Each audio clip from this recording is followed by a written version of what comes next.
Imagine a video where you just learn 5 steps on how to lose about 30 pounds in the next, let's say, 90 days. Well, this is the video for that. I want this to be the one-stop shop for your weight loss journey because I know how frustrating it is to go through the internet and watch a bunch of TikToks and YouTube videos and Instagram reels and Pinterest of recipes. And you have all this information out there about how to lose weight and you're not really quite sure what you should be looking for. Well, allow me to kind of guide you and put you in the right place. My name is JP. I'm a certified nutritionist and personal trainer, and I was able to lose 70 pounds in the span of about a year through trial and error, but just kind of going through the gambit of all the things. I've done keto, vegan, carnivore, intermittent fasting. I've done everything that there is because I was desperate to lose weight, and I may have not always done it in the safest and most efficient and sustainable way. So I'm just looking to be the resource that I wish I had when I had gotten started. So today I'm going to break down what I would do if I was looking to lose 30 pounds, which actually am looking to lose a little more weight again. I've fluctuated since, which is incredibly normal, and we'll get into that. But I'm going to show you 5 steps towards reaching those goals that are going to be simple and absolutely effective and pretty much all you really need. Sorry, I'm just looking for my notes here.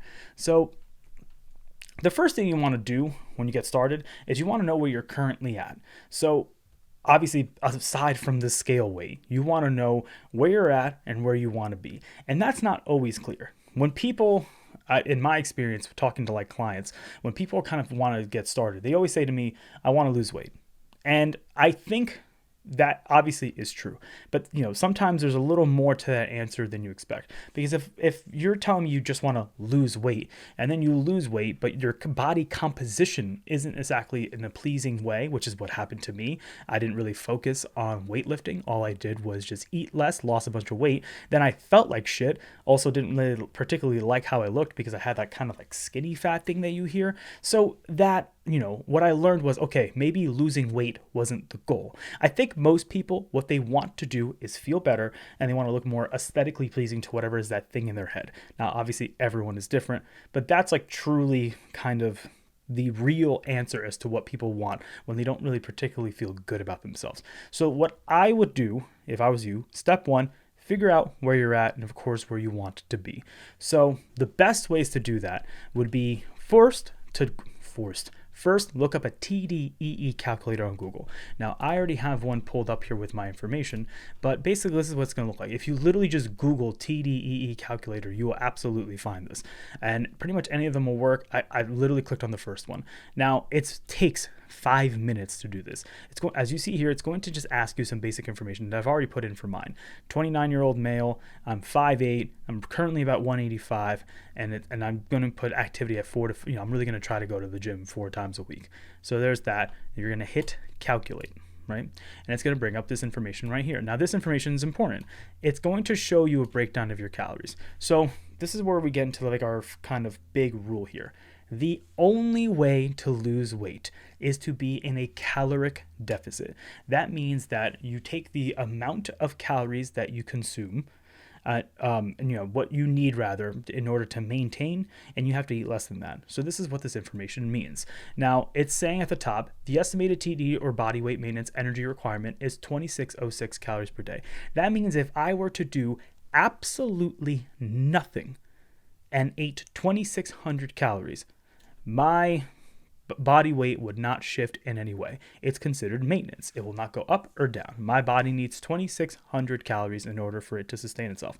Now, I will say this is not 100% accurate because a website like this is not accounting for your muscle. It's not exact to the amount of calories you're going to be burning depending on what you do for a living or what your workouts are. But if we're coming into this blind and not knowing really much about weight loss, which is a lot of people, this is a absolutely good way to start. And as you can see here, it shows you energy intake to lose weight, mild weight loss up to extreme. Now, here's the deal. I understand when you do not feel good about yourself, you are desperate to lose weight. You want to do it as quickly as possible. And yes, by science, there is ways to lose weight as quickly as possible. But I need to really emphasize this. You do not want to lose weight as quickly as possible for 2 main reasons. 1, it doesn't feel great. You will feel like shit the entire time and afterwards. And you may think to yourself, I'm willing to feel like shit in order to look better, but I promise you, no, you do not. That is not sustainable. And the other thing is that it's not sustainable. Losing weight at a certain rate is going to not only allow it to be sustainable, but it's going to make it so it's not so, well, you're going to avoid certain things like that loose skin, your hormones getting fucked up. You're going to just make it so it's a lot smoother. You're not really going to feel the efforts as much. Now, I always recommend to people 1 pound a week is super ideal. It's like the perfect sweet spot. And it's not going to always happen, but that 1 pound a week is what you should strive for. 2 pounds a week is possible if you're like much larger. Are people who are kind of in like the 300, 400 pound range who had a lot to lose. 2 pounds a week is possible just because, if you imagine like the range of which you weigh, that it's sort of exponential. But for the average person, 1 pound a week is completely ideal. Now for me here, it says 2106 would be weight loss for 1 pound a week. Now something that is important to note, typically 1 pound a week, it means 500 calories of a deficit. So if I'm at 2600 for the is my maintenance, 2100 would be my kind of, hey, if I eat 2100 calories a day, I'll lose 1 pound a week. That's pretty cool. Now, there's two things to note here. If you're able to just jump right into that, cool, man. That's awesome. Go ahead. I was someone who was not able to do that. I had to gradually put myself there. So as you can see, it shows the mild weight loss at 2300.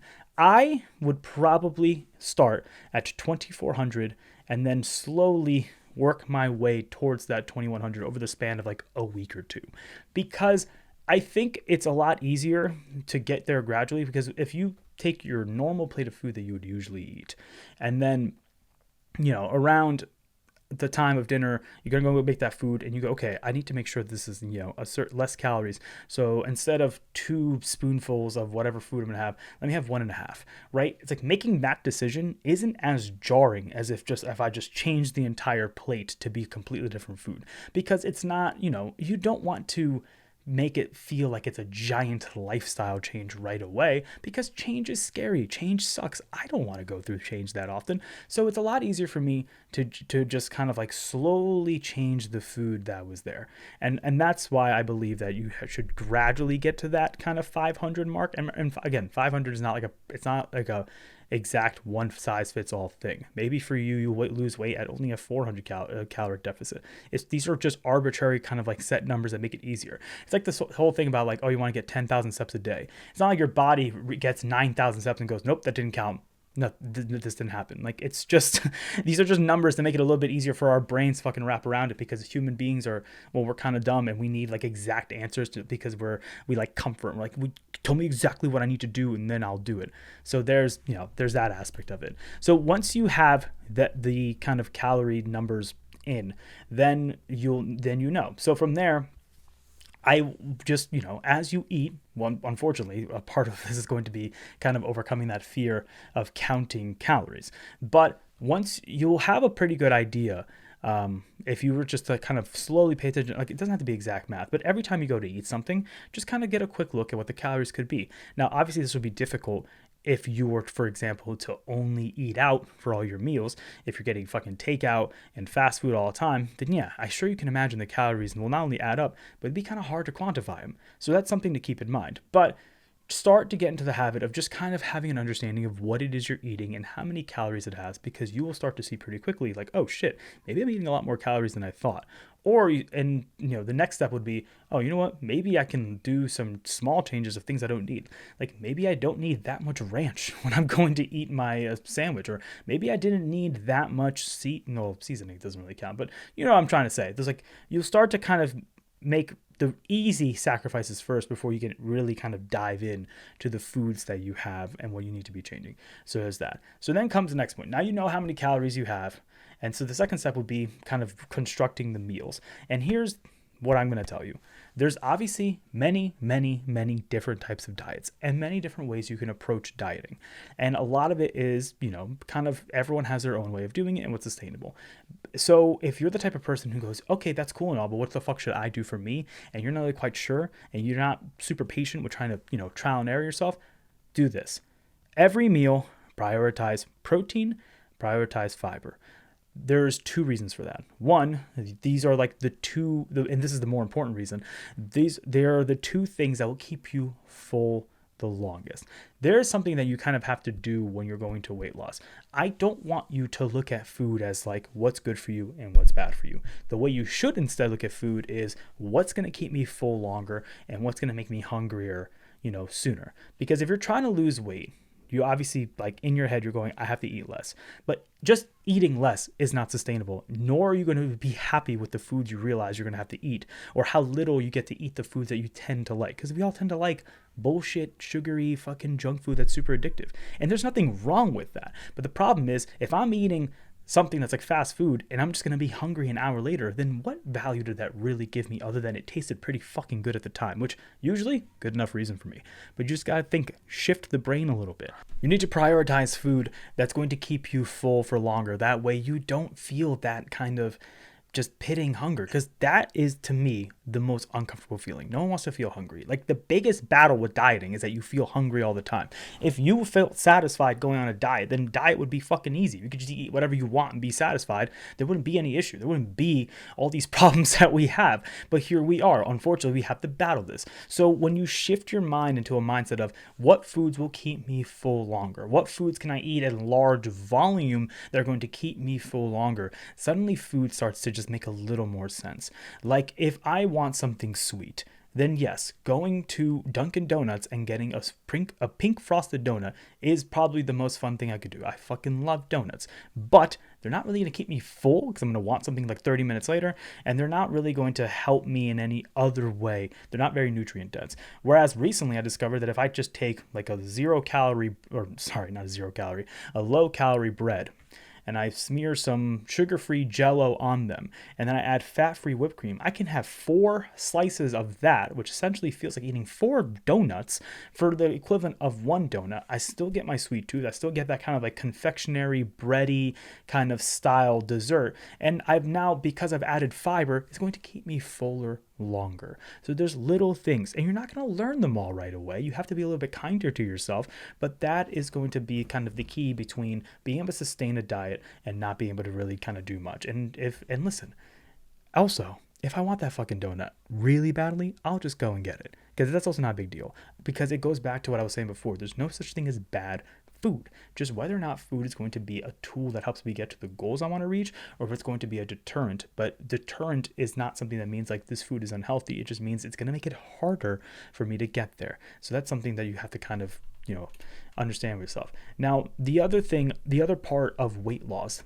nutrition being like 80% of it, but also kind of what I mentioned before, body composition plays a huge part. And I think a big thing that people tend to ignore is why exercise is so important, is that it's going to make it so as you get smaller, your body composition is going to kind of shift in a certain way.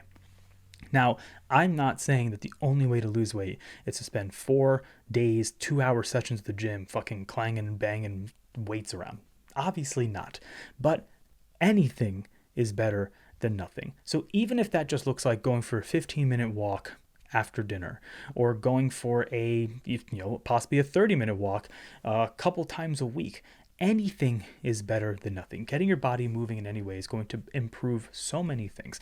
Not only does it technically burn more calories, well, not technically, it literally does, but not as much as you think, but it's going to help you just feel better. It's going to be kind of a little mental boost. It's something to look forward to. There's so many benefits to just simply going for a walk and building yourself to that. Now, if you do want to just conquer the mountain and go straight for the gym, then sure, go ahead. All power to you. That's awesome. The way I would construct a workout would be to do probably like 3 times a week at the gym and just do like full body workouts. Do like an exercise for each body part. Get yourself familiar with all the machines, all the exercises, because I understand the gym can be very intimidating. You go in there, there's all these people who are fucking jacked or whatever, or that you can tell that they've been there, and you just feel like an alien walking in. You have no idea, looking around, you have no idea how to use the machines. That happens to everyone. And you'll see this if you consume enough like content about weight loss. You're going to hear this countless times, and it is true. The people there don't give a shit. They're focused on their workout. They don't have time to sit there and analyze you, because they're too worried making sure that their goals are being met. So just go there and fucking look stupid. Who cares? Who cares? You're there for yourself. You are not there for them. So it doesn't matter. Do what you have to do in order to get yourself there. But as far as constructing a workout, what I would suggest, 3 times a week, do full body. And if you're not ready for the gym, go for a walk. Doesn't matter if it's 10 minutes, doesn't matter if it's 5 minutes. Anything is better than nothing. And don't compete with other people. Just try to improve a little bit every time you go out. That's all you have to do. And I promise you, it's going to be a snowball effect. The momentum will be there. You start making little changes to your diet. You start going for a walk every day or every other day or even a couple of times a week. It doesn't matter.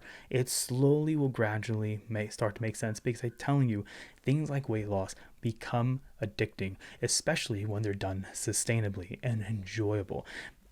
When I got started, I was afraid of the gym, and I would go for walks. And what I would do is I would pick an album that I love, and that would be the length of my walk. So obviously albums would change at time. Sometimes I would seek out an album that was a little bit shorter because I didn't really feel like walking as much. Sometimes I would seek out an album that was longer because I really wanted to enjoy it.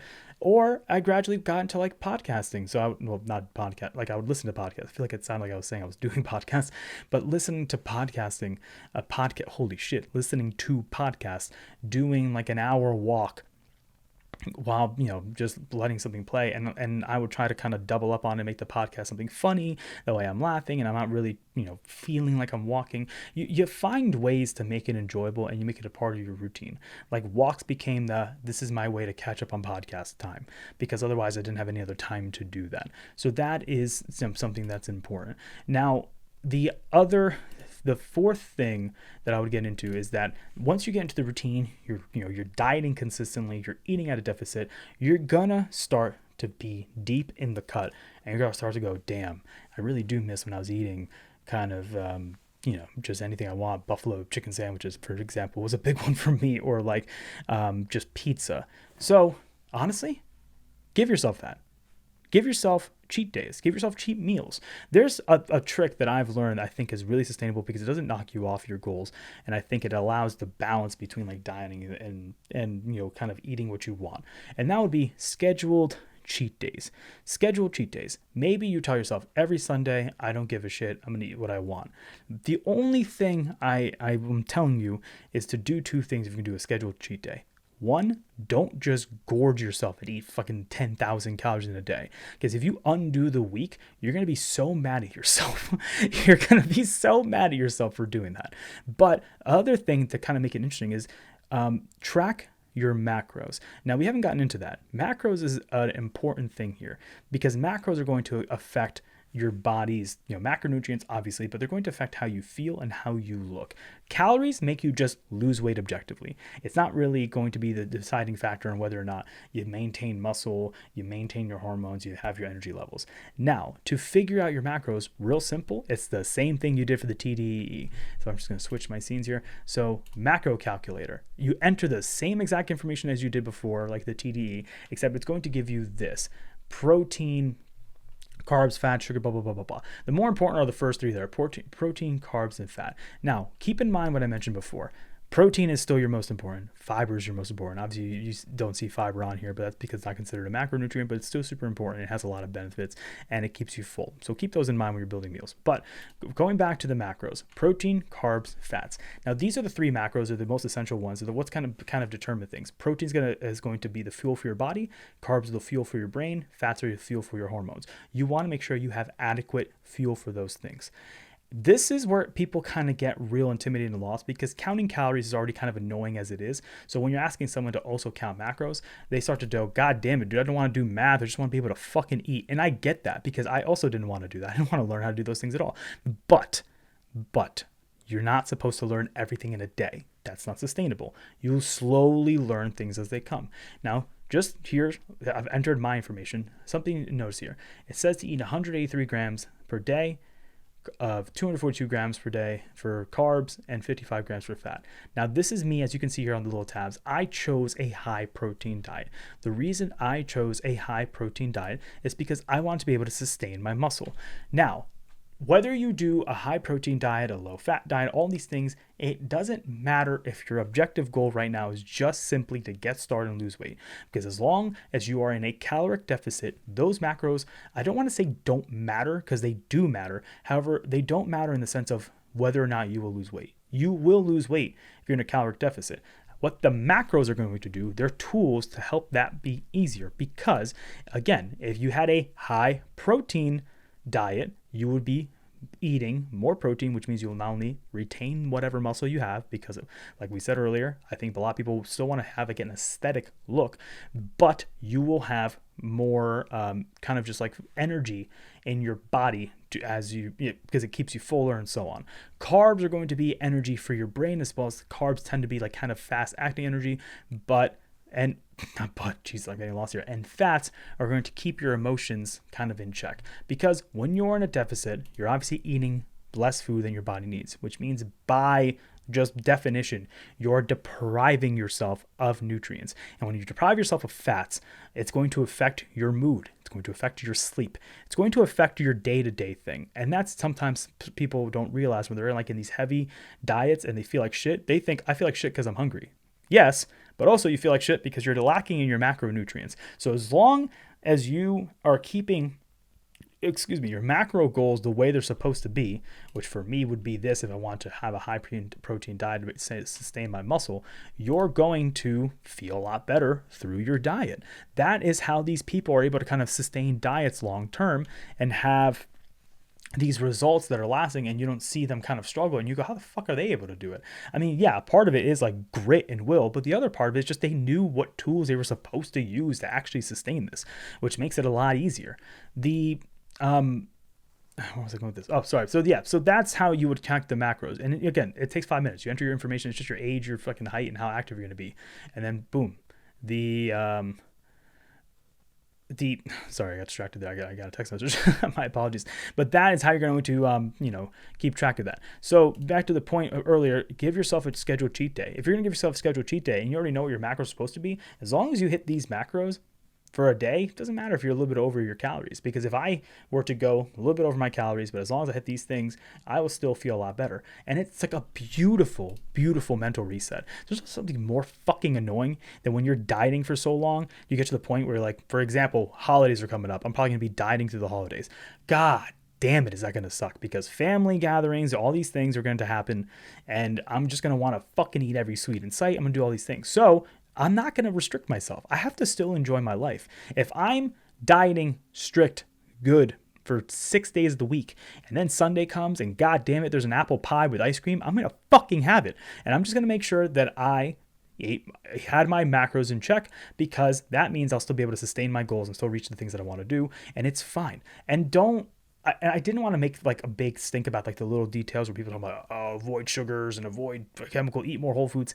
Like, yeah, that's a conversation for another day. Right now, I'm just telling you step by step of what you need to kind of start doing, and then you can build all that other information from there. And that's gonna be trial and error depending on what you like and what feels good for you. But anyways, that fourth step is going to be just plan cheat days or plan cheat meals. Sometimes what I like to do is that instead of planning a whole day, because I feel like that could throw you off and kind of set you up for disaster, I just plan one meal where I'm like, this meal, I'm not counting anything. I'm not weighing shit. I'm simply just going to eat it as is. One meal with whatever bev that I want, whatever sauce that I want, done. Because you do that one time and kind of get that one meal out of the way, odds are the rest of the meal was fine. The rest of the day rather was fine. And the odds of me being like super over my calories because of one meal are pretty fucking low. So I think a really good way of sustaining that is to just have one cheat meal versus a cheat day. But if you're going to have a cheat day, if you rather just have a full-fledged day of comfort, then have it scheduled, but be intelligent with it. If you eat whatever you want, but just make sure you had protein in it.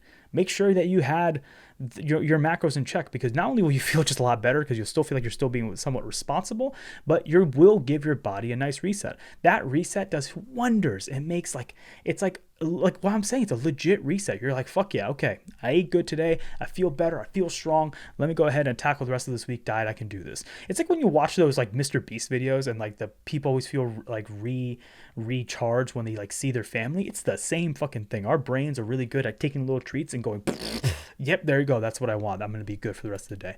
Now, the last step, and it kind of goes into what I was saying before, but I do want to count as separate stuff because it is important, and that is take actual breaks. Now, I know I just said that sometimes you want to just take a cheat day and a cheat meal, but what we have learned in studies is that you don't want to be on a caloric deficit on a diet for a super long amount of time, because here's something to consider. Let's say you're 200 pounds, right? You're 200 pounds and you find out that you need to eat, let's say 1800, these are numbers I'm making up, but 1800 calories to lose weight. And then you do that for half a year. Beautiful. And now you're down to 170 pounds. You are physically smaller, which means that the number of calories you need to eat to lose weight is not going to still be 1800. That number is going to go down. And that creates a big problem for people, because what you hear about is people will plateau in their weight loss. And you'll hear like, oh, my body went into starvation mode and now it's holding on to fat. No, that's not a thing. Yeah, tell people who are starving in third world countries that their body's in starvation mode and that's why they're holding on to fat. That's, you see what I mean? Like, it's not how it works. However, your body is going through major changes. You are now smaller, which means exponentially the amount of calories that are considered your maintenance and your deficit are going to be lower. And if you've already been doing 1800 calories hard for a set amount of time, being asked to drop it even more on top of that would be fucking ass.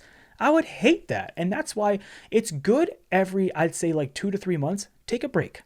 Find out where your maintenance is and take a break. Now, I'm not saying that when you take a break, now fucking go to the buffet every day and eat as much as you want and undo your progress. That would just be shit. But what I am saying is that maybe for like 2 to 3 weeks, you just don't think too hard. Be mindful. Maybe apply some of the things that you've learned along the way in order to keep your weight loss pretty sustainable. But don't just go and be, a fucking cretin. Because trust me, I'm very susceptible to that. When I'm like, you know what I'm not going to think about today? I'm not going to diet. Boy, am I a snacker. Boy, am I a dip everything in sauce person. Boy, am I yes, I would like seconds and thirds. I fucking go off the rails. It sucks. But it's a lot easier if you maybe just take like a 2 or 3 week things and just go, okay, I'm going to eat maintenance. Like, yeah, put that 500 calories back into your regimen. Eat 2,000 to 2,200 calories when you're supposed to be 18. Put it back. You'll not only will you kind of be super recharged, but that means once you go back to the cut, you're not the fucking gap you're going from like that upper echelon back down to calories is going to be so wide that you're going to have to gradually get to again. It's like just like creating a small step up to go back down to where you needed to be. Also, reassess. If you're now 30 pounds lighter than you were 6 months ago, go back to that TDE calculator. Type all that information in. You're probably going to have different numbers. To assume it's the same is just silly. You're now a different person than you were 6 months ago. You've developed these habits. You're doing good. So now, it's time to adjust for the goals that you have if you still want to continue. But also, and this is like a really, really important one, don't worry so much about the scale. People worry too much about the scale weight. Scale weight obviously is going to move, but scale weight can fluctuate from anywhere to 5 to 7 pounds just if you had a bunch of water the day before or had like a little bit extra salt. That way it's retaining the water. Hell, you had 100 grams of carbs to one of your days, and even if you're in a deficit for calories, you're going to be retaining more water because carbs, for every 1 gram of carbs, you're retaining about 3 grams of water. All that water is going to just be sitting there, and until you piss it or sweat it out, you're going to weigh more because your body's holding on to it. So if you're looking at the scale every single day while making small changes to your diet, and when I say small changes to your diet, I mean like literally, oh, I decided today I'm going to have some potatoes instead of rice, and the calorie count, or actually it's more would be the other way around because potatoes tend to have less carbs. But let's say you decide to eat rice instead of potatoes. You make sure it's the same amount of calories, but because of the different thing that it is now, from potatoes to rice, you now have more water in your system. You're gonna weigh more. That's just how it works. You're going to weigh more. So you need to take that into account. There's other key metrics when it comes to weight and body fat loss, which is what we want. We want to lose body fat. It's scale weight, it's measurements, it's like strength. There's a lot of things that can be measured whether or not your body has changed. And those are as important as scale weight. Scale weight's the easiest to find. You step on a scale, you know how much you weigh. And when you don't see that number go down, it's incredibly discouraging. And I am telling you, measure your body. Like literally, take a tape measure, measure your body, your limbs and everything. Fucking try on clothes, see how they fit you, comparison. Take before and after pictures. You will see that there are things that are better metrics than just simply looking at scale weight. And those are as important as, anything else, especially to keep you motivated, to keep you disciplined, to keep you encouraged.